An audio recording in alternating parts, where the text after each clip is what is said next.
I've been seeing on a lot of the Facebook forums that people are asking about being able to use their jars and sealing their produce inside these, and how do you do that with the vacuum on the freeze dryer itself. So with that in mind, I wanted to show you how I utilize the process. Open your freeze dryer and take out your tray warmer.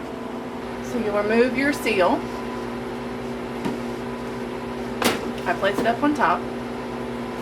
Pull out your trays. In the back you'll see your cord and you'll see a red tab. So you want to be sure you're supporting your trays and not leaving them hanging on any of this cord. It will pull away and cause you to have gaps in your wiring. So you want to support it. In the back, look for the red cap. So you want to pull that safety cap back away from you. Then there's a little button right in front of the cap that you press, hold firmly on both sides, and pull them apart. Once you have that completed, you want to wipe out your drum to make sure there's no moisture inside, and then place your cord inside. Take your trays and move them over to another location.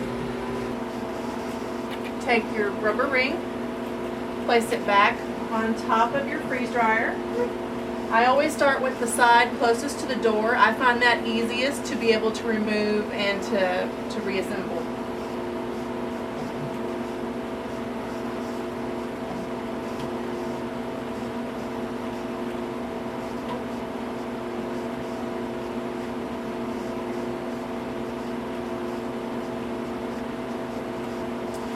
Once you have this flush, go ahead and get your produce that you have put in your jars with your oxygen absorber. So here I have a bottle of mushrooms. I've already added the oxygen absorber and already had this closed, set it to the side until I was able to find time to pressurize these. So what I'm going to do is go ahead and open it up. It's going to have a small seal due to the oxygen absorber inside. I like to test my product, just touch it, make sure it hasn't gotten any moisture that I perhaps missed. Place the cap back on top, and then I gently place the ring. You do not need to clamp this down. I like it even when it's a little loose, so that you'll be able to see the difference when you're done, when it's finished vacuuming. I'll show you. Place these inside your unit. Some people place a tray. I don't find it necessary. I just use the base of the drum. It doesn't affect it in any way. So you'll just get these all loaded up with about 4 to 6. So I check each of these, again, to break the seal, check the product, and to slightly put this back on the ring. In this case, we have 5 quarts loaded. This is a medium-sized freeze dryer, and I'm going to go ahead and show you the next steps on how to have this programmed to work for you. Close the door, lock it in place, turn off your valve, and over here on the screen, let me move my camera out of the way. Over here on the screen, you want to go, instead of start, you want to go to customize. Press customize, press test, and under the vacuum button, like you did whenever you first purchased your unit and tested it, you'll want to press vacuum. The machine's going to kick on and start extracting the air. I like to leave this going until I see it just below 6,000. So as soon as it hits 5,000 something, just go ahead and press the off button or the vacuum button again to shut that off. So we'll let that run and extract the air, and then you want to immediately open your valve to allow all the air to escape and back into the drum so that it seals your jars. Once you've reached 6,000, stay close. It's just going to take a couple of seconds. 6,500, 6,300, and as soon as you see it reach 5,000, just below 6, whatever number that is,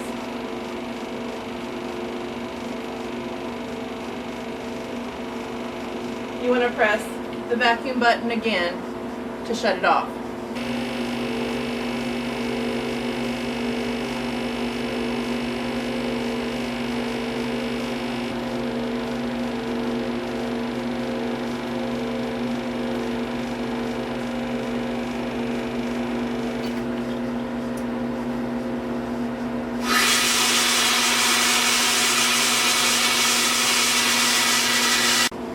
From here, don't worry about the screen. The numbers are going to keep changing. That's not important. So what you want to do is go over and release the valve. Let that flow back in. Right now what it's doing is it's letting all the air back into the chamber and it's sucking the air out of the jars.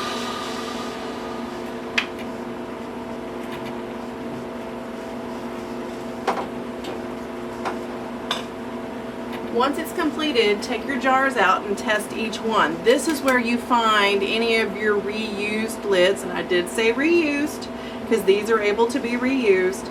Any of your reused lids will not seal, so this is where you need to check them. So you can take and actually lift it, try to pry the top off. So you saw before it was really easy for me to lift a jar. Now this is completely stuck, and let me show you what it'll take it actually to get this open.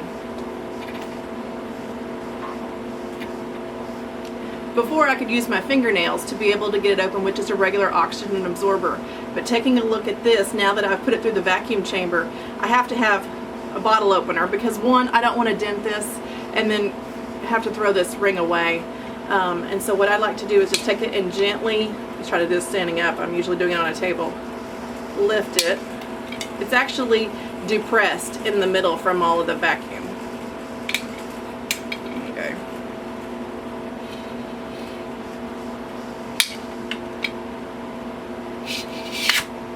Okay, so that created quite a seal. If there was any imperfections in this ring, this would not seal in your freeze dryer. I'm going to go ahead and loosen that lid, but put it back in for the next round.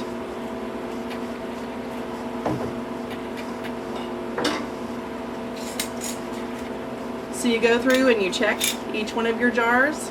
It should not be easy to come off. This is how you know you have a perfect seal. You've got your oxygen absorber in there just in case to make sure. I like to use masking tape on the outside so that I know what's labeled for the inside and the date as far as the month and the year that I put these away.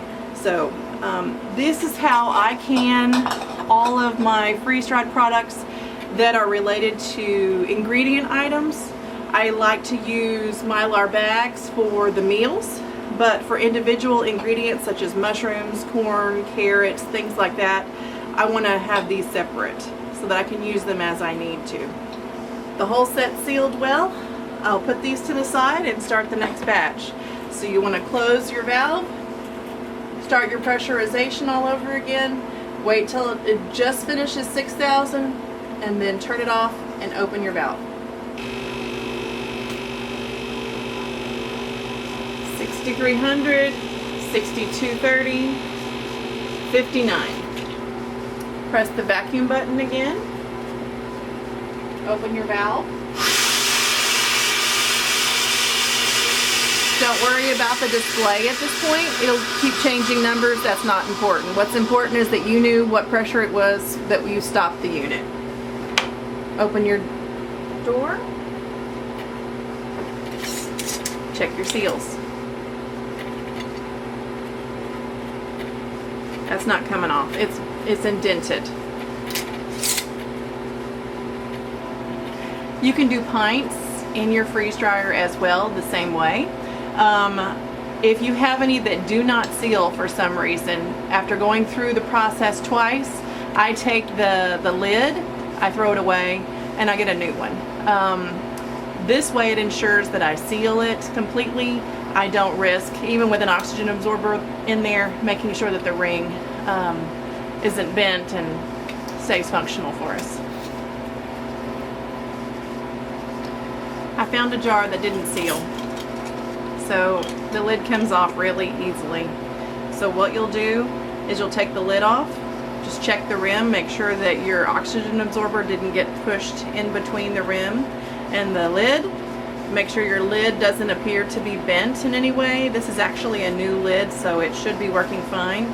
I'll place it back on there, tighten the screw just slightly, and place it back in the freeze dryer again for a second batch. When running a second batch, if the lid hasn't completely closed, you can do as many of the jars as you'd like. It's not necessary for you to worry about having to fill the whole thing to use it. We can just put 1 pint in there if you need to, which is what I just finished. So it is now finally sealed. I'll put the cap on and we'll get this put back together. Okay, to put your freeze dryer back into its original position, what you'll want to do is go back to your testing features and press done to get you back to the famous start screen. You'll want to take your rubber gasket back off of the machine.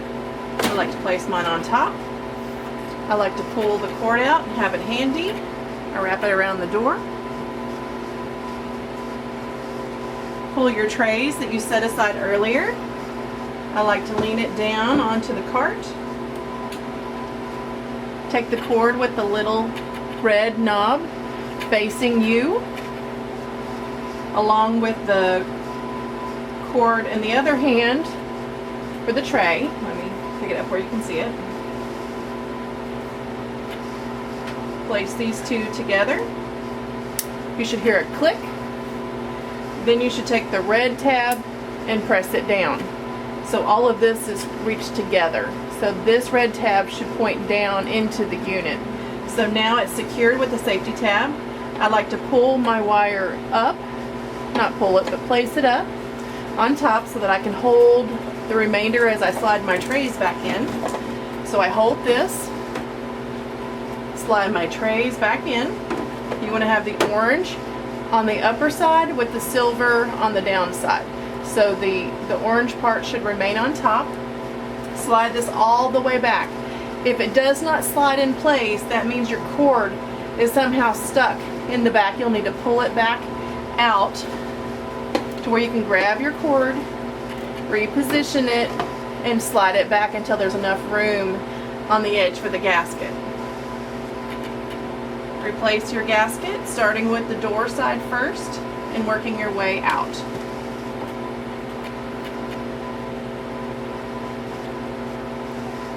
That's it. You're ready to go for your next cycle. I hope this was helpful.